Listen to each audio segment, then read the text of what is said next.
Hi, parents, and welcome to the Toddler Toolkit podcast. Today, we're so lucky we have Taylor Greenberg here. Taylor is the founder of Monumental, an app created to help toddler moms connect with real effective parenting advice from experts. With Monumental, we have done all the research, as in Taylor, for you when it comes to finding community reviewed courses and coaches that are a perfect fit no matter what issues you are experiencing in your toddlerhood journey and beyond. Taylor is a work from home mom to two toddler girls and lives in Washington, D.C., my hometown, with her husband and two dogs. She has a passion for helping moms save time, money, and their sanity by making parenting just a little bit easier. Welcome, Taylor. We are so glad to have you here. Thank you so much for having me. I am honored to pop my podcast cherry with you here today.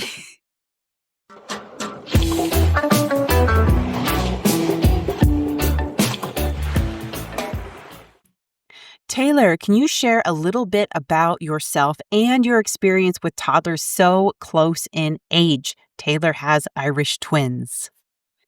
My name is Taylor. I have two girls under two. I can only say that for about 2 more weeks because my 2-year-old will be turning 3. So I have two under two. I'm a pandemic mom, millennial mom. I'm in my mid 30s. And having two under two is like probably the craziest thing that you can do outside of having twins, which you have no control over. I would definitely I don't wanna say I wouldn't recommend it. It is worth it, but you just gotta, really get through 18 of the hardest months of your life to get to the other side of that. But what you see on the other side is just such an amazing, beautiful relationship between your 2 children, and gosh, one of the things, no one really tells you before you become a parent of what to look forward to is just seeing your kids love each other. It is just the most amazing feeling in the world. Oh my gosh, yes, that is so true about toddlers close in age, twins. In the twin world, we say something like, we wouldn't wish twins on anybody, even though we wouldn't have it any other way. And it's a gift, but it is challenging not to downplay the challenge. And I also resonated with something you were saying about your one toddler is going to turn 3. I felt like that was such a turning point in my toddlerhood parenting where things really did get better. And obviously using some of the strategies that I have, but also just like developmentally, like getting to 3, there's so many things that get unlocked that are amazing. And, I'm so excited about your app. I didn't want to give too much away. So without further ado, let me ask you, what inspired you to create Monumental? You've been through it, and probably the same experience that every single toddler mom has is the exact same way that I was inspired to create Monumental. I had this 5-day-old baby, just brought home fresh from the hospital, and my daughter, who was 14, 15 months old at the time, had her first tantrum.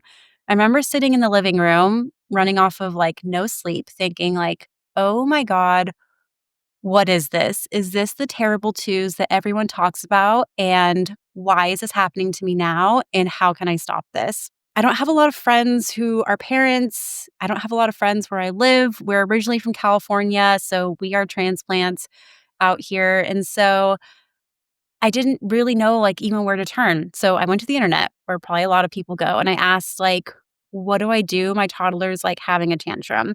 And you get some helpful advice, you get a lot of not so helpful advice. And one comment that I got was to try out a book called How to Talk So Little Kids Will Listen. And back then I didn't realize how pivotal that moment or that comment would have been in my life, but I looked up the book, I bought it. I got about 10 pages in on the physical book, and that's all I ever got to because I had a little baby and a toddler. I barely had time to eat, let alone sit down and read a book. So then I got the audiobook version and I got a little farther, but still not much. I would pop my headphone in when I go to bed and I'd be asleep 15 minutes later listening to an audiobook. So then I was like, okay, this isn't working. Like, I need the information quickly. So then I set out to find summary of it. Now, there's tons of book summary apps out there. They're all expensive and they're all tailored towards like a very specific user persona, which is male, mid to late 30s, looking for some help, self help, career advancement. And, there wasn't really an app out there that I was looking for that gave you the kind of parenting information I was looking for. So, me coming from a technical developer background, I thought, like, okay, you know what? Like, maybe this is like postpartum rage or what, but like, I'm going to go out and I'm going to make this whole app and I'm going to give this to everyone and it's going to be free. Oh, so you just shared how, how it was being a mom of 2 under 2 and how impossible it was to read and how challenging it was to listen, and that so many of the book summaries out there are mostly for people who could figure it out on their own anyways, and I love that you just, like, took the time, even though you were going through all the things you were, to make it better for other moms so they could have the resources at their fingertips. That is amazing. And the other thing I wanted to say is, yeah, as far as audiobooks go, that's something I used to listen to like on a long car drive, but right now that's kind of hard for me to do. And I would be more apt to read a summary. So it's such a great idea. Yeah, and like I was surprised like just how big of a difference I was able to make with my daughter just off of a summary. Even using just one or two of the tidbits of information that were in there, like it really really helped us to get it under control and work with her. And then came number 2, and she's a completely different child, and I need a completely different set of tools to deal with her and her little uniqueness. Yes, I have the app myself and I really enjoy it. And I've looked through the summaries. Just curious, how did you get those summaries? How were you able to look at all those books, get all that information into the app so moms could have that resource at their fingertips?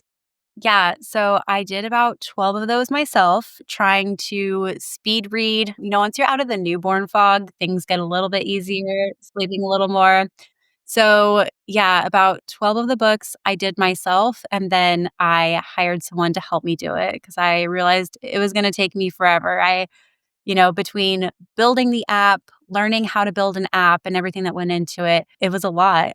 People might be surprised to know that I built everything from the ground up, so So, Taylor, I just picture you, you're a full-time mom, you're like sitting over there just like coding and building this app, and that is truly inspirational. So, I know you had to, get all the resources, write the summaries, add all the courses in, do all the research. What was the biggest challenge you faced while building Monumental, and how did you overcome it? I mean, the biggest challenge was literally just learning a new development language. I have a background in websites, web development, all that, stuff that goes along with it. But when you get to apps, it's a completely different everything. So not only was I reading the books, raising 2 kids, I was also trying to, figure out how to write code in a new language. And so it was all just a lot. I don't know. I feel like I really thrive in the postpartum period. Like, I have, like, so much energy and creativity. There must be something wrong with me because I don't think that's a normal experience. Although my first postpartum period, I guess, was relatively brief because I was pregnant about 5 months in, 4 or 5 months in. But yeah, for I wanna say about 8 or 9 months, I would wake up every day around 4 a.m., and then I would work on the app from 4 until my second was never a very great sleeper, so maybe until, like, 6:30 would be a sleep-in day for her. She recently has started sleeping in until 7:30, and I feel like, "Oh my god, I have, like, all this extra time in the morning." But, yeah, so it was really just a grind of finding time, early mornings after the kids had gone to bed at night just to sit down and work on it. It's so funny. There's one really eye-opening thing that's come to me through building this app. I read all these parenting books. Even if I didn't read the whole book, like, I thoroughly read and reviewed the summaries before putting them into the app. And even though I have so many tips and tricks and tools and everything that you could ever want in dealing with your toddler's behavior, I was still having days where it was hard and it wasn't working. And so I had to sit and like ask myself, like, okay, you should know what to do. And like, who are you to be trying to tell other people to use your app when it's not even really working for you? And like the truth is that you can have all the tools in the world. If you aren't like happy and fulfilled and taking care of yourself as a mom, they're not going to work. The cornerstone of parenting is just patience. And if you're tired, if you're burnt out or like overstressed or worrying about like something your boss did, you know, all that is going to affect the way that you parent your children and the patience that you have for them. And so, that is kind of like the other side of mommy mental. It started with just being parenting support, but then I realized like you can't have parenting support unless you're supporting yourself first. So that's where, introducing coaches, not just for toddlers, but also for moms, for the stuff that we're going through, the depletion, the burnout. We probably most people resonate when I say that we don't have that village that we were sold on, for raising kids. And so all of this is just, it's all one ecosystem of parenting, taking care of yourself and taking care of your children. And I can definitely say that when you turn some focus and attention inward, like what you give to your kids every day, you can make such a difference in, the peace and harmony that you're hoping to have in your house. These days, it is hard to know if something is legitimate online, and moms are often bombarded with parenting advice. And what are some red flags that we should be looking out for when searching for credible information? How do we know if it is real, authentic, and it is not a scam? Yeah, I mean, like, always do your research. Advertisements work because they catch you in the heat of the moment. So, if you see an advertisement that's claiming to solve your problem, how can you really know that it's going to solve your problem? And that's really what MOMumental is for, to give you a way that you can verify this person's claims. You can see unbiased reviews of their courses. You can see how it's working out for other people. But, just simply like take a look at who the person is. Like, are they selling you a course because they want a stream of passive income, or do they truly want to help you? I think it's like pretty obvious to see the difference between those two people. And also, just like, scams are everywhere, especially with like the rise of AI. There's content and courses that are being created and marketed to you that were just created in 30 seconds by putting a prompt in to a robot. And that's the truth. So, I mean, like, buyer beware, you know, make the best choice about how to spend your money. Toddlers, kids, life, eggs, everything are expensive enough. So, like before you go in and like make a big investment on a course or a download or something, just do a little bit of due diligence, check out their social media profile. And even if like you see something, it may not be the best fit for you. When we first met and we had a conversation, you had shared your story with me about how you were taking advice and you were trying it on your toddlers and it just wasn't working. And you really had to turn and look inward and, lean on your experiences. And in doing so, not only did that inspire you on your journey, but it also like fixed your problem, right? Like no one knows your child like you, and no one knows you and your triggers like yourself, right? So you really have to like go out and search for the person that really resonates with you and like gets your style. And that's also, what MOMumental is about, is so you can try things before you go all in, so you can explore and find something that actually works for you. Dr. Becky is probably like a good example for me. A lot of people love her, and I'm sure that she is a great person, but I am just way too fiery to adopt her very, like, kind of kumbaya, gentle parenting method. I needed something a little in between. I was born and raised in the country. I got a little bit of rough edges on me. So, I try my best. We all try our best. That is unbelievable that there can be fake courses out there, but it is definitely a reality, especially in our modern time.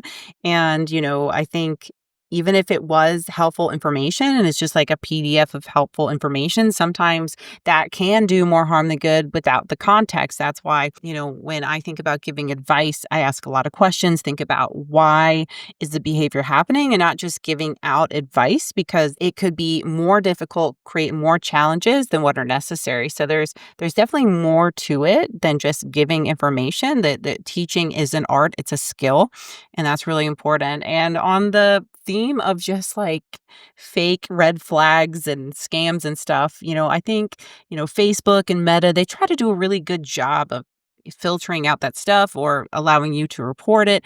But even I have seen paid ads that were from scammers. So, my top advice is clicking on the profile of the ad or of the information and seeing what the history is. Now, embarrassing story, but one time I actually purchased a playground set from a paid ad. I thought it was legit.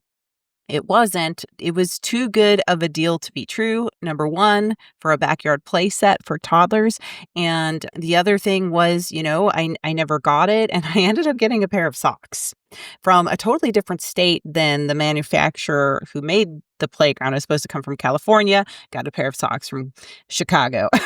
But after investigating, going to the profile, I saw, hey, their history is strange. Like there's not a lot of reviews, not a lot of comments. So sometimes, we think like paid things or somebody paying to advertise means it's legit and not these days anymore. So be careful. Look for a verified person that their names are matching. They have a history of content. Maybe they have reviews or a history of helping people. So that is also very important. I also wanted to know what makes Monumental different from other parenting resources out there. In a way, like, this app is really kind of my own personal diary from my own parenting journey. I've purchased parenting courses. I've done sleep training courses. I did a potty training course, and when I was looking for potty training courses, that's what inspired me really to put potty training courses or to put courses in general in the app because I was looking and I was like, wow, there's like no course library, right? Like, and even if you look online, like, there's not a lot of places to find like what's out there. You just get search engine results, which are paid, promoted.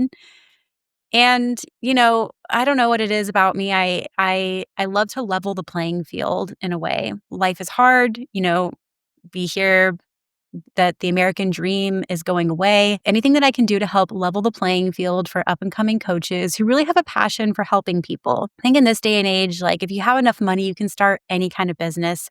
You can run ads, you can get all the paid promotions, you can get all of the shortcuts that you need to make a business that starts, bringing in money. But people who like really have that drive and passion to help people, I want to support them.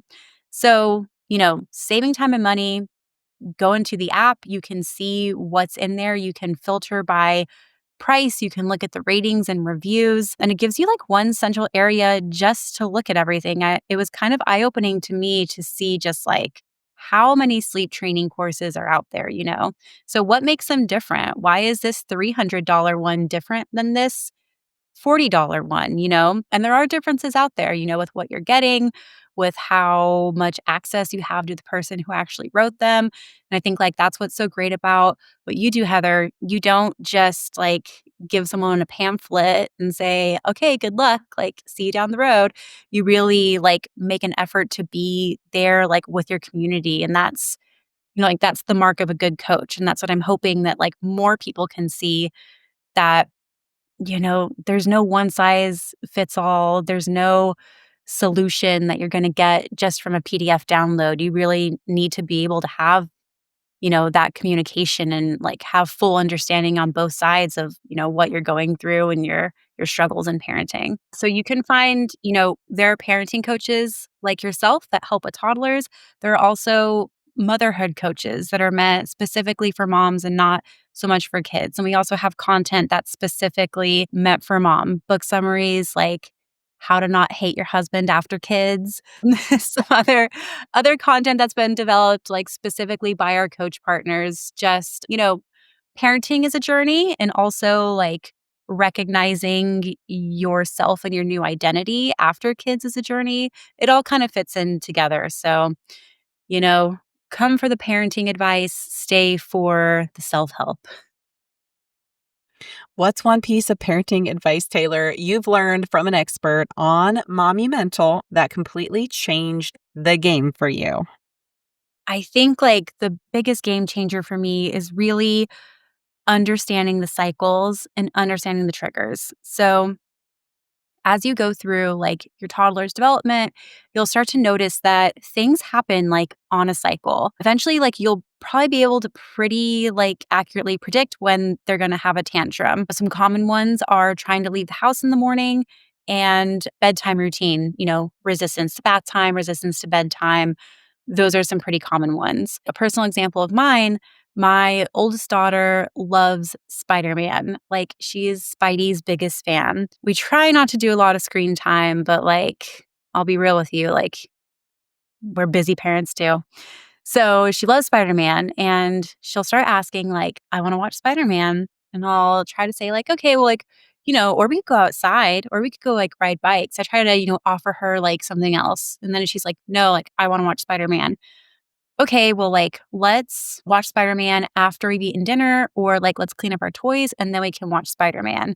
And then, like, if we don't have anything going on and like, I don't really care about how long she's watching it, like within reason, then it's kind of like more lenient. But if it's, in the evening and bedtime's coming up soon, or if I know we need to be leaving somewhere soon, it's okay, well, like, I'm going to set a timer. And when the timer goes off, like, that's your last show. So, all these tactics that I'm taking are to solve the problem of I know that if she says, "I wanna watch Spider-Man," and I just say no and, like, leave it at that, she's just gonna keep asking, and it's gonna escalate, and it's gonna turn into a tantrum. Similarly, if she's watching Spider-Man and I just tell her, "Okay, done, time to turn it off," like, she's not gonna be prepared for that end, that's also gonna turn into a tantrum because she wasn't ready for it to be over, right? I didn't learn this on day one. It took, like, a lot of trial and error and going through these cycles of, okay, like, here's how she can watch Spider-Man or not get to watch Spider-Man, and here is how we avoid having a meltdown over the situation. And so, you can apply that to kind of anything. You'll recognize your child's triggers when they're going to have a meltdown. And then you just, you try different approaches. You try different things that will get to a suitable solution for both you and your child, avoid the meltdown. And some days may look different. Like some days you may have dinner burning on the stove and like one kid's crying, you're just like, whatever, like turn on Spider-Man. Like, I do not care how long you watch it. Just please let me get what I need done taken care of. And other days, like, you really wanna try to guide them in a different direction. So just having tools, trying things, and being a little bit flexible. At the end of the day, sometimes, like, we just wanna sit down and watch TV and de-stress, and, you know, maybe our kids do too, and we need to realize that kids are just in a way, they're just like us. I'd be really annoyed if someone turned off, like, 90 Day Fiancé midway through if I was watching it. So, how can I expect a different reaction from my daughter? Taylor, what is one underrated toddler parenting tip that can make a huge difference in daily life that you might think will be helpful for our listeners today? The only, like, real parenting advice out there is, like, if it can happen, it will, and plan for it. And always bring one more diaper than you think you need. And also never leave anywhere without a change of clothes for your kids and probably yourself. I feel like my car is basically like a mobile Walmart at this point. Like, anything I need, you can find in my go bag. Like, you need snacks, you need clothes, you need water, juice boxes, like, I got it. The 7-Eleven is open. As a work from home mom, Taylor, with two toddlers, what are some of your go to strategies for balancing work, parenting, and self care? I personally know this is a lot, and I am very inspired by you and what you are doing to make this work for you so you can not only help your family, but help other moms as well. Yeah. For listeners who aren't doing it and are considering it, I do not recommend it. 100%. It is Very, very hard. For those who are doing it, like, I think we know how it goes. We get up early, we take care of our work before the day starts so that we have that focus time. Like, nap times are like a sprint. I don't know what I'm gonna do when my oldest daughter drops her nap time, so which I know is coming soon, but, at least, I don't know, she's getting a little better at the independent play, but it's really just about, 1, you have to have a flexible career that allows you to do that. I'm very, very lucky that I have a job where my employer has always supported that and has always had, you know, a lot of grace and flexibility, and both my kids have also been, like, on meetings with me since they were just, like, days old, so they're used to it. We're a very kid-friendly company. Moms will overcome any challenge that they face. We will find a way to get through it. You know, if you don't wanna send your kids to daycare because you want to spend time with them, like, we'll find a way to bring in an income and spend time with our kids. Or if just daycare wasn't an option for you, like, you're from this area, you know how expensive daycare is out here. It is crazy. You know, why would you send your kids away to work at a job where you're basically just working to be able to afford sending them to daycare? So, like, I don't recommend it. It's very hard, it's very draining, but we find ways, that's what we do as moms. Each day is a new challenge and we overcome and we do whatever we can to keep the ship sailing. I really do think we think a lot of like, especially we both have businesses, family, and just figuring out how to juggle it all. And I totally relate to what you're saying about you wouldn't necessarily recommend it to anyone. Not that they can't have the strength to persevere, but just being like real about it, not sugarcoating it. It's not like what you see just like on social media where everything is like perfect. It's not like that. It's really hard. It has its challenges, and burnout can creep up fast, especially if you're working, you have your own business on top of that, like you do, Taylor, and you also are raising a family of young children. That is just a concoction for burnout to come fast. And I think it's all those little things that we do beforehand that can slow that burnout down. Otherwise, I think it just like shows up before we knew it was coming. And that can be really tough when that happens. So it's very inspiring everything that you have done to save mom's time, energy, and give them the resources that they need so they can do what is best for them and their family. And that is really beautiful. Thank you. And I'm sure, like, and you probably experienced this and others who work from home with their kids, you're usually working weekends too. So there's not really a lot of break because you have to get the work done when you can get it done. And if that's Saturday night, Sunday morning, like, that's kind of like probably the unspoken part of when you like work from home with kids, is that there's never really that separation of home and work anymore. And you have to get it done when you can get it done. And there's always going to be something that needs to get done, especially when you're doing your own business. So being a parent in 2025 is hard, man. Like, and we need all the support that we can get wherever we can find it from. This is so amazing. So, where can listeners connect with you and learn more about MOMumental? Yeah. So last thing I would say is, Monumental is created by a toddler mom for toddler moms. And I'm not a big company or a corporation. I'm just a girl. So, like, I'm very perceptive to what my users want. So, this is your chance. If you want to see something, let me know. Just send me like a message on Instagram or, you know, smoke signals, whatever. I respond to anything. Just let me know what you want to see. And you might be surprised, like, what I will build just for you. So, yeah, the app is really, I hope it can grow into something that everyone loves, and there's a space for everyone on there. You can find us at Monumental app on Instagram or momumental.io. And that's Monumental, like MOM. Your whatever device will try to autocorrect it to Monumental, but we are MOMumental. Thank you, Taylor, for sharing all these insights and gold nuggets with us. I personally have the MOMumental app. I highly recommend it. It is so great for comparing different courses, books, and seeing what will work best for your child and individual family and what really resonates with you. So, yeah, at the MONumental app. And thank you, Taylor. This was so much fun chatting with you. And thank you, Heather.